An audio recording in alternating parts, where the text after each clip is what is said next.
बिस्मिल्लाहिर्रहमानिर्रहीम, अस्सलाम वालेकुम। आज के दौर में बयानिया एक ताकतवर हथियार बनकर सामने आया है और आजकल 5th जनरेशन वॉर का बड़ा चर्चा है, लेकिन असल में यह बयानिया की जंग है।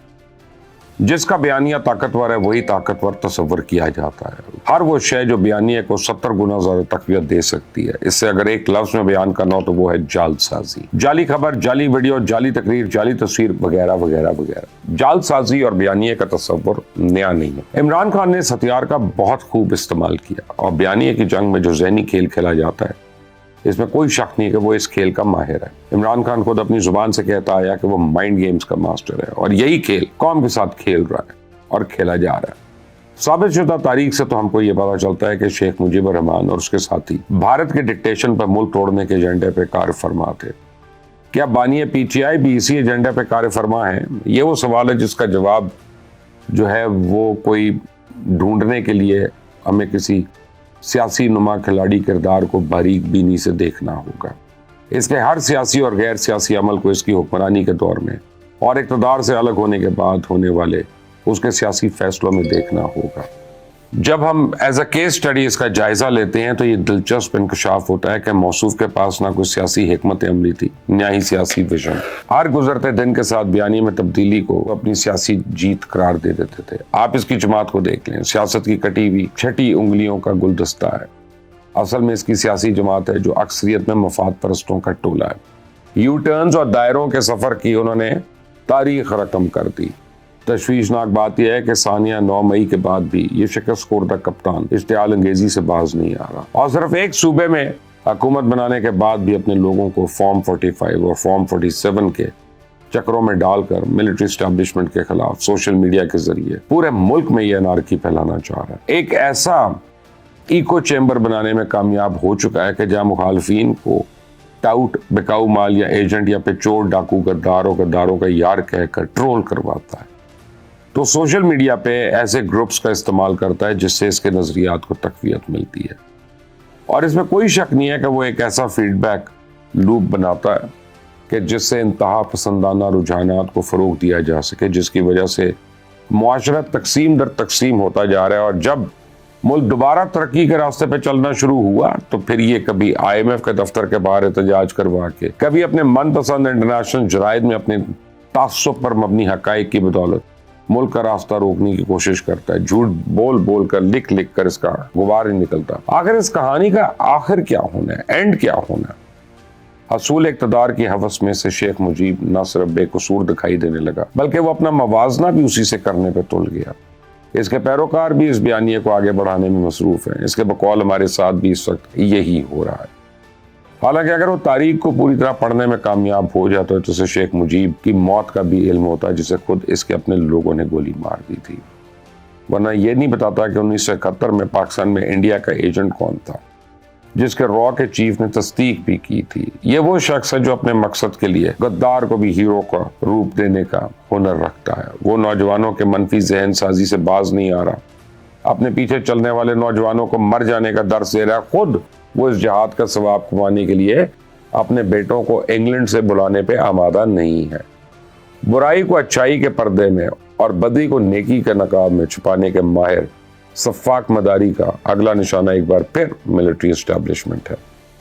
KPK जहां वो तीसरी बार हुकूमत में है और एक बार मरकज से उलझ भी गई वो उसकी हुकूमत, वो शायद डंडे के जोर पे हुकूमत से अपने मुतालबात मनवाना चाहती है, लेकिन जब इनकी लगाम थोड़ी कस दी जाती है तो बतौर वजीर आला तो वजीर आला KPK थोड़ा सा नरम होकर कभी अपने मुतालबात वजीर आजम के सामने रख देते हैं और बयान जारी कर देते हैं कि वफाकी हुकूमत के साथ मुकम्मल ताउन करेंगे। और अब वो वजीर आला KPK कहता है कि जी वजीर दाखिला और वजीर पानी और बिजली ने ताउन की यकीन दहानी करवाई है। उनका कहना था कि अमरीका ने अंदरून मुल्क मीर जाफर और मीर सादकों से मिलकर उनको इक़्तिदार से हटाने की साजिश की है।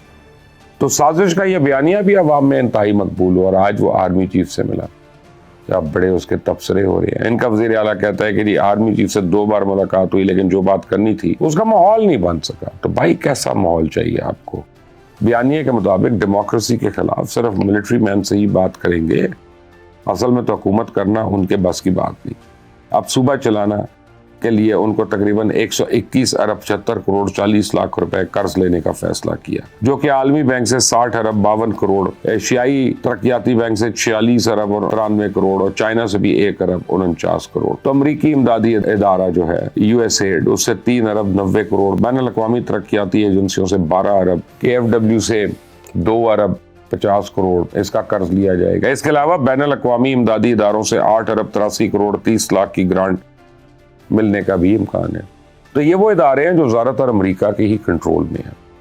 جب ضرورت پڑتی ہے تو موصوف امریکہ کو انتخابی دھاندلی کا نوٹس لینے کے لیے پیغام پہنچاتے ہیں، امریکن سینیٹر سے اپنے لیے آوازیں اٹھواتے ہیں، IMF سے معاملات خراب کروانے کی کوشش کرتے ہیں، CPAC پہ اٹیک کرتے ہیں اور پھر کپڑے جھاڑ کر کہتا ہے کیا ہم غلام ہیں، اور پھر غلاموں کا ہجوم تالیاں بجانے میں مصروف ہو جاتا ہے۔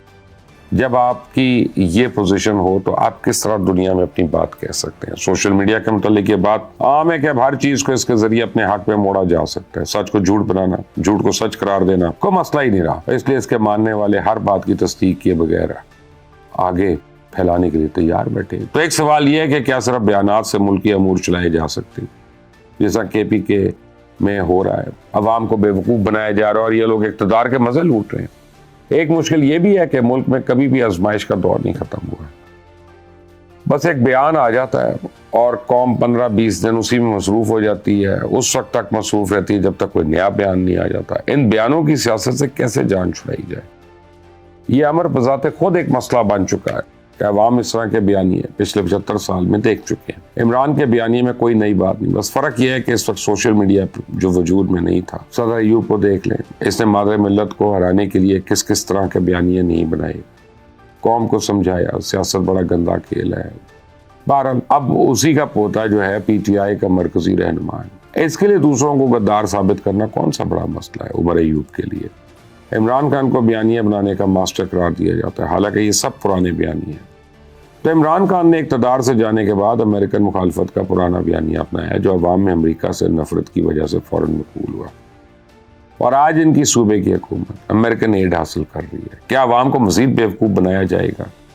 تو ان کا کہنا ہے امریکہ نے اندرون ملک میر جعفروں اور میر صادقوں سے مل کر ان کو اقتدار سے ہٹانے کی سازش کی۔ سازش کا بیانیہ بھی عوام میں مقبول ہوا، 35 پنچر کا بیانیہ ہو یا کامے کا لفظ ہو، مولانا ڈیزل کی اصطلاح ہو، یا پھر بارش ہوتی ہے کا ٹرینڈ، یا پھر بلو رانی، یا پھر پرچی چیئرمین، عوامی سپورٹ حاصل کرنے کے لیے ہر اخلاقی پستی کو چھوا گیا۔ عمران خان بیانیہ بناتا رہا اور اس کی سوشل میڈیا ٹیم اسے عوام کے ذہنوں تک پہنچاتی رہی۔ عمران خان نے مراسلے کو خط اور خط کو دھمکی اور دھمکی کو سازش بنا دیا۔ پرائم منسٹر کو کرائم منسٹر اور حکومت کو امپورٹڈ گورنمنٹ، ان ٹرینڈز نے پاکستان میں اگلے پچھلے تمام ریکارڈز توڑ دیے۔ یہ حقیقت ہے کہ PTI کے پاس سوشل میڈیا کی نہ صرف اچھی ٹیم ہے بلکہ ان کی پوسٹ کی جی حضوری کے لیے غلاموں کی ایک فوج در ظفر موج بھی ہے۔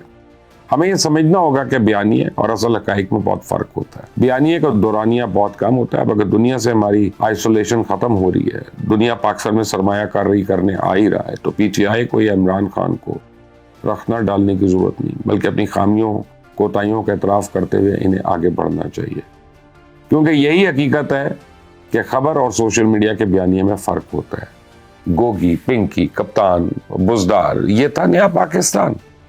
ہمیں یہ سوچنا ہے کہ کیا ہمیں یہی پاکستان چاہیے جس میں عوام کی خدمت، ملک کے لیے کام کرنے کے بجائے لوگوں کی عزت اچھال کے مقبولیت حاصل کی جائے؟